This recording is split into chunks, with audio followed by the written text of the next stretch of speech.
కాలమేగా కరిగింది movie review. ఈ వారం చాలా చిన్న సినిమాలు రిలీజ్ అయ్యాయి. అందులో కాలమేగా కరిగింది ఒకటి. ఈ సినిమా టీజర్, ట్రైలర్ చాలా నీరసంగా అనిపించాయి. మరి సినిమా ఎలా అనిపిస్తుందో ఈ రివ్యూ ద్వారా తెలుసుకుందాం రండి. ఇక కథలోకి వెళ్తే ఫనీ కెరియర్లో సక్సెస్ అయిన ఒక కుర్రాడు. అయితే తనలో తెలియని ఓ బాధ ఉంటుంది. అది అతని ఫస్ట్ లవ్ గురించి. చిన్నప్పుడే అతను బిందుని ప్రేమిస్తాడు. ఆమెకు కూడా ఇతనంటే చాలా ఇష్టం. కొన్ని కారణాల వల్ల వీరిద్దరూ విడిపోతారు. అయినప్పటికీ ఒకరి కోసం ఒకరు ఎదురు చూస్తామని చెప్పుకుంటారు. దీంతో ఫనీ కెరియర్లో సక్సెస్ అయ్యాక అతని ఊరికి వెళ్తాడు. అదే క్రమంలో స్కూల్కి అలాగే బిందుతో కలిసి తిరిగిన ప్రదేశాలన్నిటికీ వెళ్తూ ఉంటాడు. బిందుకు దూరం అయ్యాక ఉత్తరాల ద్వారా వీళ్ళ మధ్య కమ్యూనికేషన్ ఉంటుంది. తర్వాత బిందు ఒక క్యాసెట్ పంపుతుంది. అందులో ఉన్న మ్యాటర్ ఫనీ వినడు, పక్కన పెట్టేస్తాడు. ఊరికి వచ్చాక అతనికి క్యాసెట్ దొరుకుతుంది. అందులో నీ కోసం ఇంకా ఎదురు చూస్తున్నాను అని బిందు చెబుతుంది. అయితే ఇంతకీ బిందు ఏమైంది? చివరికి ఫనీ ఆమె ఆచూకీ కనుగొన్నాడా? సినిమాకి హ్యాపీ ఎండింగ్ ఉందా అనేదే మిగిలిన సినిమా. ఈ రోజుల్లో ఏ సినిమా అయినా సరే కథ, స్క్రీన్ ప్లే వంటివి ఫాస్ట్గా ఉండాలి. ఒకటే సందర్భాన్ని ఎక్కువసేపు సాగదీస్తే ఆడియన్స్కి నచ్చట్లేదు. దీనికోసం ఇంతసేపు సినిమాని సాగదీశాడా దర్శకుడు అనే ఆలోచనకి వెంటనే వచ్చేస్తున్నారు. మొన్నటికి మొన్న సప్తసాగరాలు దాటి అనే సినిమా వచ్చినప్పుడు చూసిన వాళ్ళంతా కూడా అలాగే ఫీల్ అయ్యారు.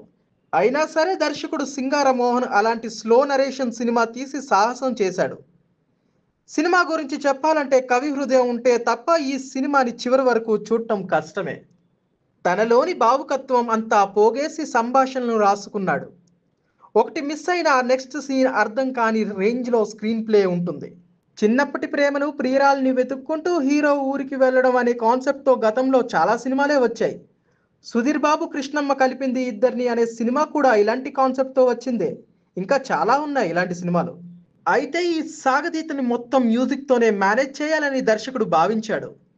ఆ రకంగా చూసుకుంటే సంగీత దర్శకుడు గుడప్పన్ 100కి 100% న్యాయం చేశాడు. మ్యూజిక్ చాలా బాగుంది. పాటలు చాలా ప్లెజెంట్ ఫీలింగ్ ఇచ్చాయి.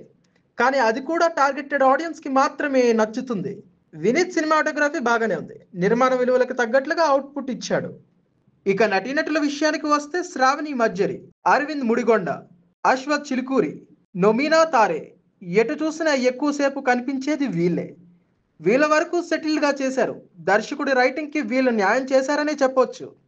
ఇక ఈ సినిమా ప్లస్ పాయింట్స్కి వస్తే మ్యూజిక్ ఇంకా సినిమాటోగ్రఫీ చాలా బాగున్నాయనే చెప్పొచ్చు. మైనస్ పాయింట్ల విషయానికి వస్తే రొటీన్ కథ, సాగదీత, స్క్రీన్ ప్లేలో వేగం లేకపోవడమే మెయిన్ కారణం. మొత్తంగా ముందుగా కాలమేగా కరిగింది సినిమా చూడాలనుకునే వారు కవి హృదయం కలిగి ఉండాలి. లేదంటే ఈ సినిమా చివరి వరకు చూడటం కష్టమే మరి. ఓటీటీలోకి వచ్చిన ఫాస్ట్ ఫార్వర్డ్ ఆప్షన్ని వాడకుండా ఈ సినిమాని కంప్లీట్ చేయలేరు.